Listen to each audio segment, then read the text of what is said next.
Ici, la route traverse des contrées plus désertiques.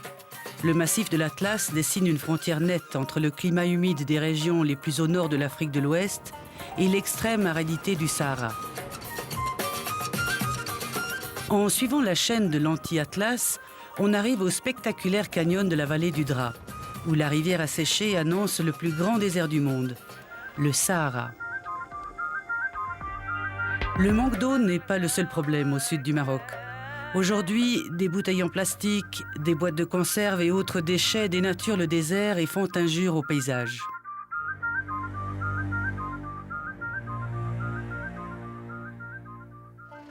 Mohamed El Ghezlan, la dernière oasis encore intacte du sud du Maroc. 45 km de dunes seulement séparent cette petite ville marocaine de l'Algérie. C'est ici que nous rencontrons Alice Bay, l'organisateur du nettoyage du désert. Cette magnifique palmeraie a vu ces dernières années l'éruption de phénomènes inquiétants comme les déchets plastiques, sans parler aussi d'une éruption aussi massive de 4x4, d'engins motorisés qui sillonnent cette magnifique palmeraie. Suite à ces discussions avec les habitants, on s'est dit il faut maintenir cette palmeraie propre. Comment? Tout simplement, il faut d'abord faire des opérations de nettoyage, de ramassage des déchets. Adultes et jeunes sont répartis dans les groupes de travail. En contrepartie d'une rémunération modeste, les villageois, à l'aide de bêtes de somme et de machines rudimentaires, vont passer les 3 prochains jours à ramasser les déchets dans et autour de Mohamed. Ces sacs plastiques, vieux papiers, lambeaux de tissu, morceaux de métal et de verre ont en partie été jetés par les villageois eux-mêmes. Mais le tourisme aussi laisse des traces. Une fois par an, les déchets sont donc ramassés avant qu'ils ne provoquent des dégâts considérables sur les hommes et les animaux. Le problème dans le désert par rapport à d'autres régions, c'est les grands espaces, il y a le vent et qui éparpille ce plastique un peu partout. Alors d'abord, ça choque au niveau de l'environnement, donc de la beauté du désert, et surtout, ça empoisonne cet environnement naturel, c'est-à-dire les chèvres risquent de manger des plastiques éparpillés. Je crois qu'on a une scène aussi d'animaux qui essayent de trier quelque chose à travers le plastique. Bref, ça c'est quelque chose d'inquiétant. Et je dirais qu'on a voulu montrer ici que la population, quand elle est consciente de ce problème, peut elle-même le prendre en main et peut-être éliminer certains aspects. Mohamed est la porte du désert. Cette petite ville, avec ses maisons de terre et ses casbahs, était autrefois un point de ralliement pour les nomades et les caravanes. Aujourd'hui, elle est surtout un point de départ pour les safaris à dos de chameau. Un lieu de passage où l'on se débarrasse de ce que l'on ne veut pas garder pour le voyage. Ceux qui restent ici vivent avec les rebuts des voyageurs et en remplissent quantité de sacs à ordures. Les déchets s'accumulent en montagne en attendant d'être évacués et incinérés. Ici, on a donc ces sacs en plastique. Et puis là, les enfants de cette palmeraie ont ramassé naturellement les plastiques qu'ils ont trouvés. Et lui, Abdelali, avec la carriole, il va amener ça à l'endroit où on va incinérer tous ces déchets. L'opération de nettoyage s'adresse particulièrement aux enfants des écoles. Ce sont eux la prochaine génération, celle qui, demain, devra gérer les conséquences des problèmes d'aujourd'hui. À l'école de Mohamed, on les sensibilise aux problèmes de l'environnement. Un investissement pour l'avenir. Quel que soit leur sexe et leur religion, ils ont tous le droit d'apprendre. On veut surtout que l'école, qui est aussi l'avenir, qu'on sensibilise les enfants, les écoliers, les collégiens pour la propreté de l'environnement. C'est-à-dire qu'ils seront aussi un peu les vecteurs de sensibilisation sur ces problèmes liés à l'environnement et surtout à l'éruption des déchets plastiques. L'école de Mohamed a récupéré une partie du vieux plastique et avec beaucoup de créativité bricolé toute une série d'objets pratiques. Les résultats sont simples mais efficaces. C'est une balance simple, basique, faite par les élèves, et qui consiste à récupérer une bouteille de plastique, donc à mettre le sable dedans pour la stabiliser, puis voilà, faire un balançoire. Les handicapés physiques de Mohamed, eux aussi, se sont mis à recycler le plastique. Avec des vieux pots de yaourt et des briques de lait, ils ont fait des récipients à la fois utiles et artistiques. La créativité n'a pas de limite. Alors, dernier élément à montrer qui est très important, l'élimination du pneu. Alors, comme on voit qu'il y a pas mal de pneus aussi usés, les nomades, mais ça c'est depuis longtemps, ont trouvé l'idée judicieuse d'utiliser, donc de fabriquer les fameuses chaussures nomades avec du pneu, du Michelin, Goodyear, donc, et qui est super. Il faut assurer un suivi, il faut organiser le travail, il faut sensibiliser la population. Il faut surtout que les gens maintenant organisent, travaillent sur les deux actions, c'est-à-dire moins de consommation de plastique et le peu de consommation de plastique, le confiner, le récupérer, l'incinérer ou le recycler. Pour les remercier de leur aide, l'association Zaïla invite les 200 bénévoles à se retrouver. Jeunes et vieux réfléchissent sur le passé et imaginent un avenir plus respectueux de l'environnement.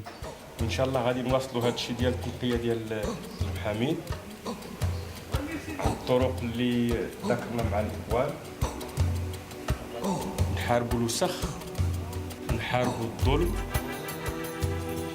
بدون مجامله بدون انتظار شكر لله داكشي ورثناه عن هذاك المرحوم شباب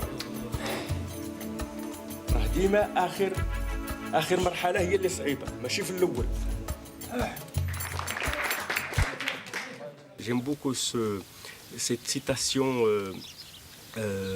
du prophète, je crois, qui dit le passage de l'être humain sur Terre s'efface aussitôt, donc aussitôt après sa mort, sauf dans 3 cas. S'il laisse un bien utile, permanent, c'est-à-dire comme planter un arbre, creuser un puits, faire une route ou quelque chose qui est utile, permanente pour les gens, ou bien laisser un savoir utile, ou bien laisser une progéniture qui fait du bien. Donc s'il a des enfants qui continuent à faire du bien. Alors au fond, pour nous, on a reçu tout ça, et puis c'est la moindre des choses de laisser quelque chose comme, je dirais, comme reconnaissance de ce qu'on a reçu pour les autres, pour ceux qui viennent ensuite, pour l'avenir.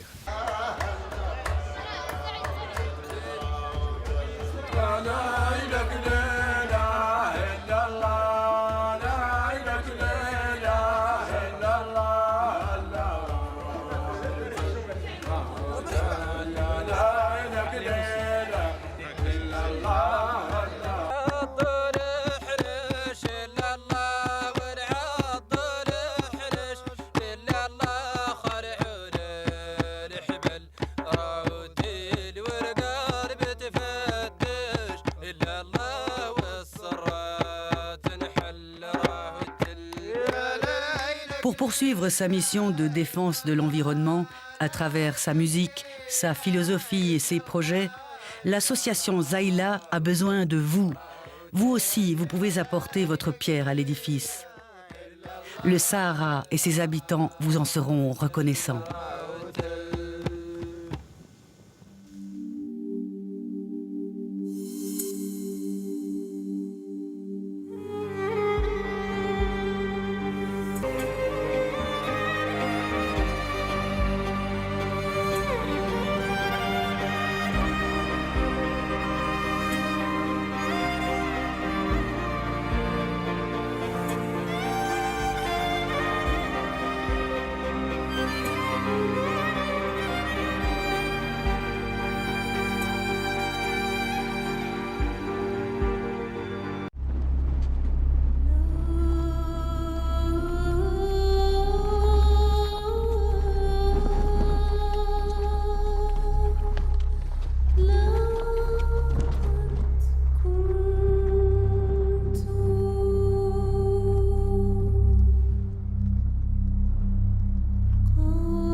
Cet homme qui marche est le docteur Ali Sbaï.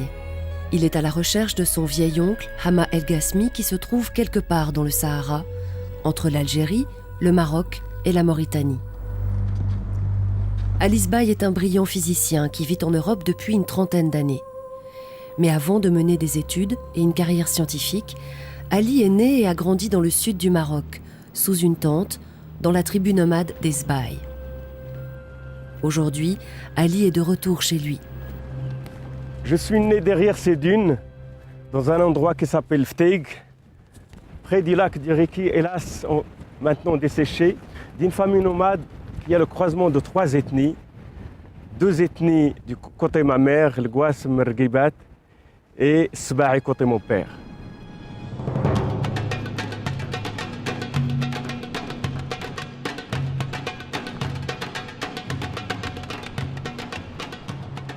Je reviens dans ce désert pour retrouver mes racines d'abord.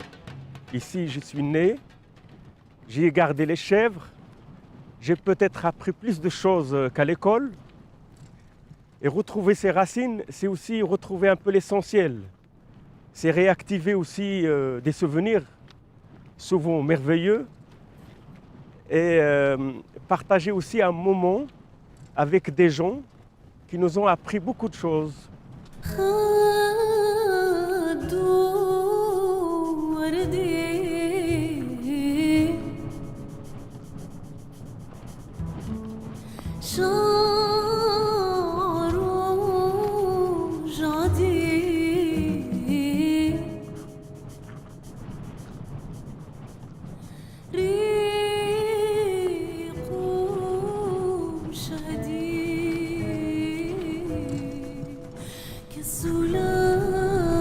Comme chaque matin, Hassain part à la recherche de ses chameaux. Il les a libérés durant la nuit afin qu'ils puissent trouver de quoi se nourrir. Hassain observe les crottes de ses chameaux. Ça le renseigne sur ce qu'ils ont mangé et sur les lieux qu'ils ont traversés. Et en creusant le sable où ils ont uriné, il sait exactement à quelle heure ces bêtes sont passées par ici.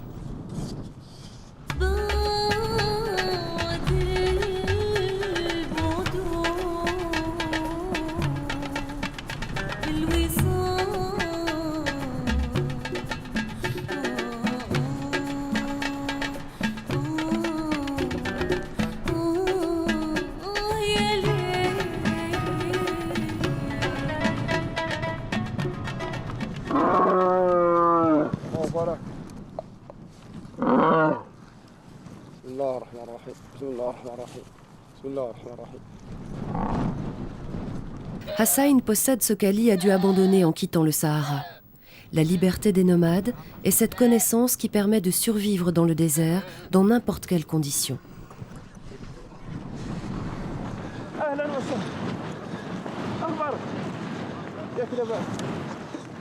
Hassain, c'est l'ami, le frère d'Ali, mais aussi le guide indispensable qui lui permettra de retrouver son oncle.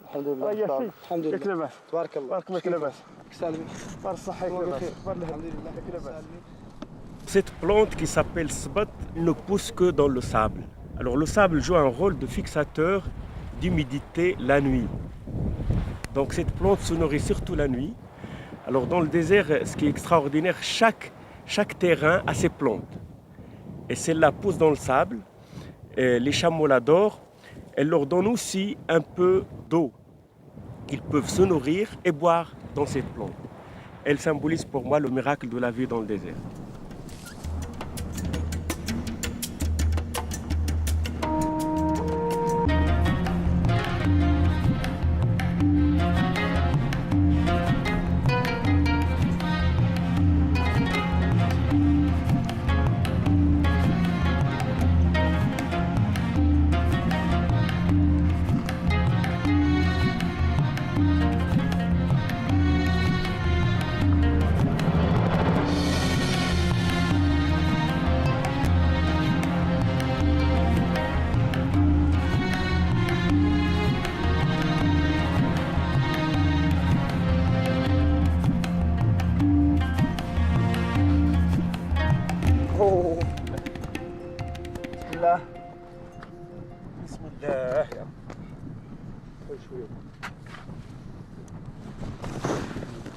Le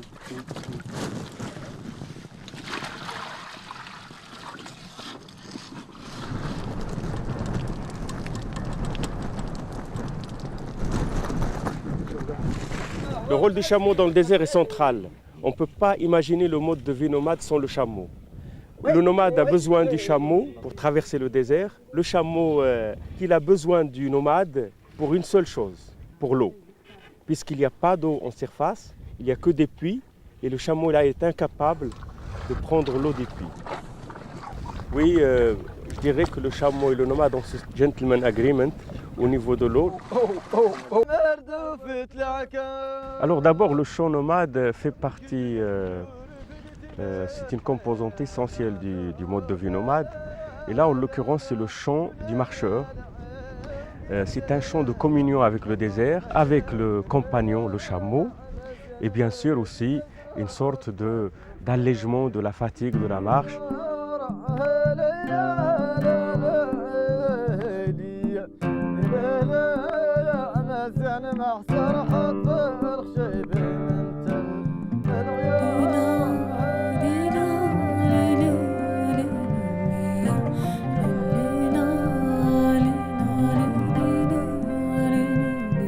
À l'approche de la frontière algérienne, les bergers ont pris la route du nord. Ali et Hassain restent sur les traces de l'oncle.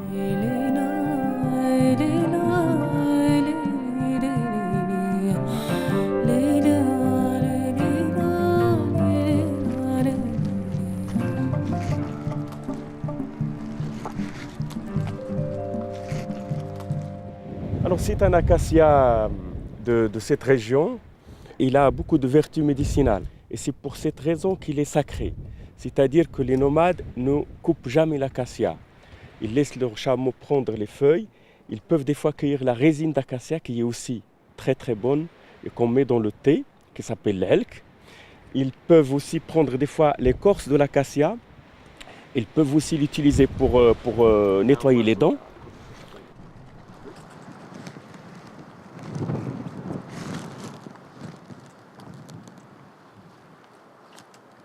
C'est un sacrilège. Cet acacia vient d'être coupé. C'est malheureusement un phénomène qu'on voit de plus en plus. Donc apparemment, c'est des organisateurs de caravanes de tourisme qui ne connaissent pas le désert. Ils pensent chaque soir, ils ont besoin de bois pour se chauffer, pour faire du feu. Ils coupent les arbres à côté. Alors c'est une méconnaissance de cet environnement du désert qui est fragile, qui résiste à la nature, mais pas à la bêtise humaine comme ça. Et la règle chez les nomades, on n'utilise jamais de bois vivant pour faire le feu. Ça, c'est la règle sacrée. C'est un respect de la vie. À travers l'acacia, on massacre la vie, on massacre ce qu'il y a d'essentiel dans le désert, qui est utile aussi bien à l'homme qu'aux animaux.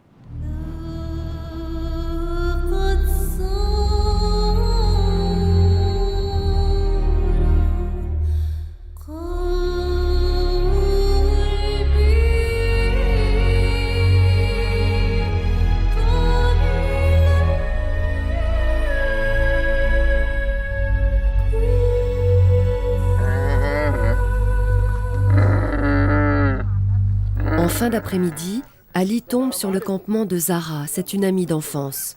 Autrefois, leur famille campait sur les mêmes pâturages.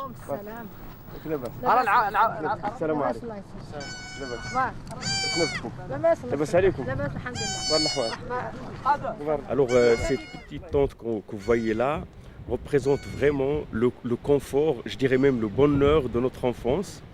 Alors, j'y suis né il y a quelques dizaines d'années dans cette hamada d'Hydra. J'y ai grandi. Autour de cette tente, on gardait les chèvres, on gardait aussi les chameaux, on partait à la recherche du pâturage pour le bétail. Et je retrouve mon enfance, mes racines. Et je partage aussi avec mes amis, ma famille, ce que j'ai vécu.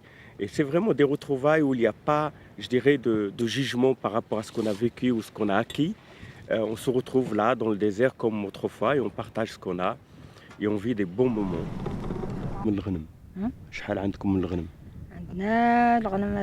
On a 100 têtes de chèvres et 30 à 40 moutons.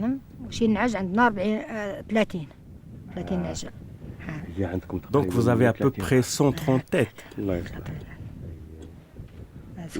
Oui, 130 avec les petits. Qui garde le bétail? Mes filles alternent la garde. Hier, c'était Radija. Aujourd'hui, c'est Rkia.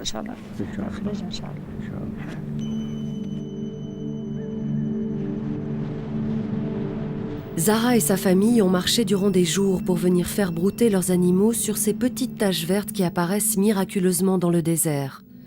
Ces pâturages, rares et éphémères, représentent la seule chance de survie des hommes et des animaux dans le Sahara. C'est de l'or pour les nomades. Mais que penser devant la brutalité, l'ignorance et la stupidité d'un véhicule 4x4 qui vient détruire cette herbe ?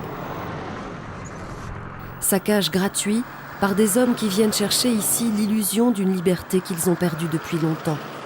Sous les traces d'un véhicule, l'herbe, écrasée en quelques secondes, mettra des dizaines d'années à repousser.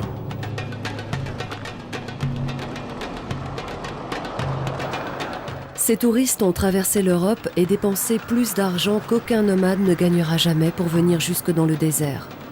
Ils ont abandonné pour quelques jours leur vie bien rangée et viennent se défouler dans une orgie de bruit et de poussière.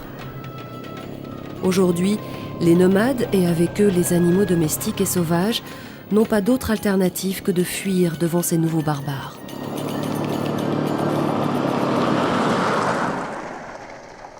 Il y a la désertification naturelle lente qui est acceptée par les nomades parce qu'elle entre dans l'ordre des choses.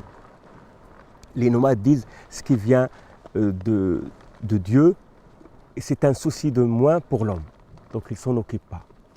Par contre, il y a ce que j'appelle la sécheresse du cœur qui est caractérisée par une éruption agressive du désert business.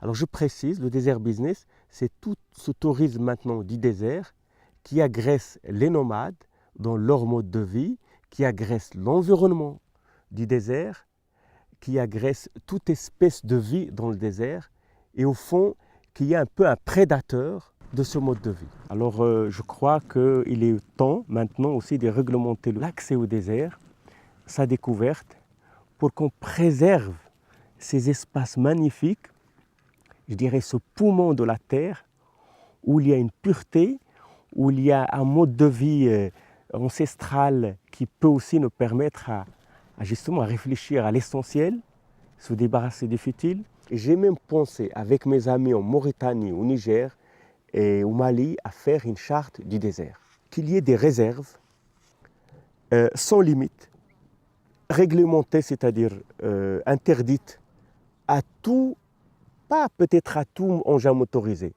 mais à toute organisation, disons, de rallye ou d'événements motorisés. Il faut vraiment que les États développent un écotourisme propre au désert. Je ne veux pas dire que tout le monde doit venir à pied, mais au moins qu'on respecte ce désert, qu'on s'inspire de ceux qui ont vécu depuis des siècles, voire des millénaires, et qui continuent à vivre avec ce respect. C'est un modèle, c'est une inspiration, c'est un bonheur de partager ce mode de vie. Je ne dis pas plus que ça.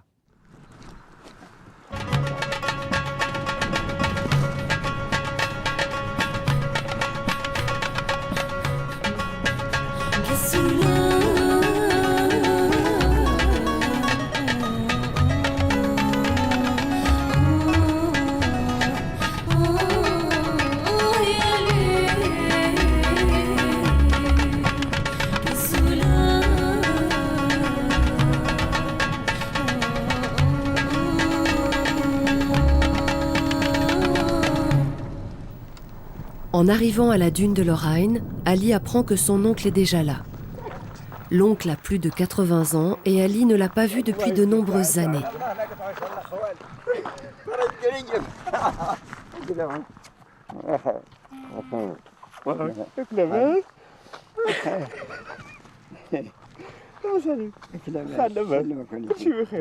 وتبعناكم شوف تبعناكم جينا من العوينه ديك وما لقيناكم وتبعناكم جينا مع هذا الواد خير الخلبه الوغ سي مون اونكل الحاج حما القاسمي c'est une légende du désert. Je crois que c'est un des rares nomades qui encore vit dans ce désert avec tous les ingrédients du désert, c'est-à-dire très peu de choses, mais avec tout ce qu'il faut, tout l'essentiel. Alors lui, comme il est âgé, là il accompagne ses fils et certains bergers pour les initier au fond à garder ce mode de vie. Je le vois comme une bibliothèque vivante. Il a parcouru tous les déserts du Sahara africain, de Mauritanie au Mali, au Niger, au Maroc, en Algérie. Mon oncle, dites-moi, dans ce désert où vous vivez, qu'est-ce qui a changé pour vous et votre bétail? Ce qui a changé, un peu de sécheresse, comme cette année. Mais ce qui a surtout changé, c'est l'arrivée des voleurs de chameaux. Ils en ont pris 10 ici, ils en ont pris 4 par là, et chaque semaine, 10 à 15 chameaux sont volés. Notre handicap, c'est la dispersion de notre bétail. Il est vulnérable pour le vol, ce qui permet aux voleurs de prendre 10 à 15 chameaux, de les faire traverser le Djebel Bani, et on ne les revoit plus. Il y a des nomades qui ont tout perdu. Il y en a qui avaient 20 chameaux et ils ont tout perdu. Et comment luttez-vous contre ces vols de chameaux? Comment peut-on lutter? Le désert est tellement vaste et les chameaux très mobiles. On est impuissant et l'État s'en fiche. Il laisse les uns bouffer les autres. Tu verras le troupeau, on va l'amener maintenant. Il va passer la nuit ici?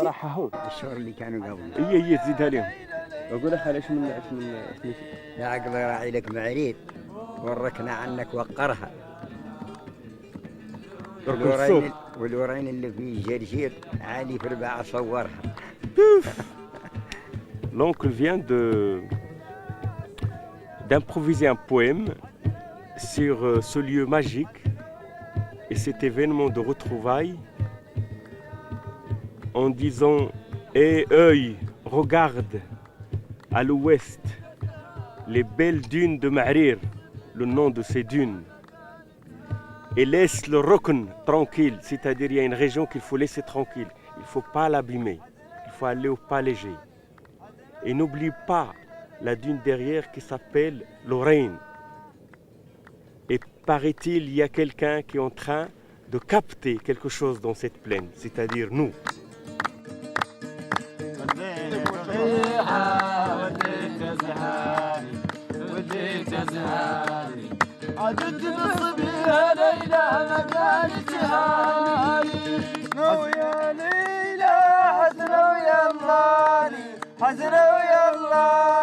حزنوا يا ليلى ليلى قدمتي كحلوني لا زينك يا حلو زين كحلوني لا زينك يا حلو زين كحلوني لا زينك يا حلو زين كحلوني لا زينك يا حلو زين كحلوني لا كحلوني لا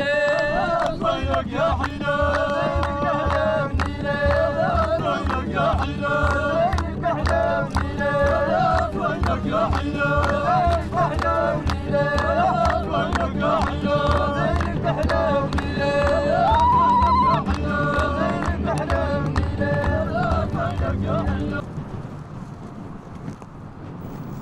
L'oncle et les bergers repartent. Comme chaque matin, ils emmènent le troupeau plus loin. Il est important de ne pas surexploiter les maigres pâturages, de laisser aux plantes la force et le temps de repousser. Tout ce que l'oncle possède, tout ce qu'il a accumulé en plus de 80 années, tient sur le dos d'un seul âne. Ses objets les plus précieux, des jumelles et un fusil. Il ne s'agit pas de dénuement, mais de détachement. Dans le désert, posséder peu, c'est avant tout voyager léger.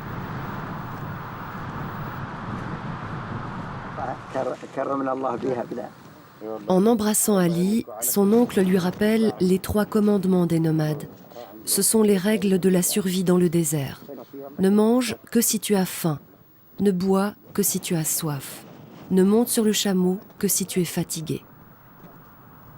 Cet homme qui s'en va vers la prochaine étape, comme chaque matin de sa vie, n'a jamais dormi dans un lit, n'est jamais entré dans une ville, n'a jamais eu à obéir à quiconque, excepté au désert. Cet homme qui marche est l'un des derniers hommes libres. Ali sait qu'il ne reverra probablement jamais son oncle.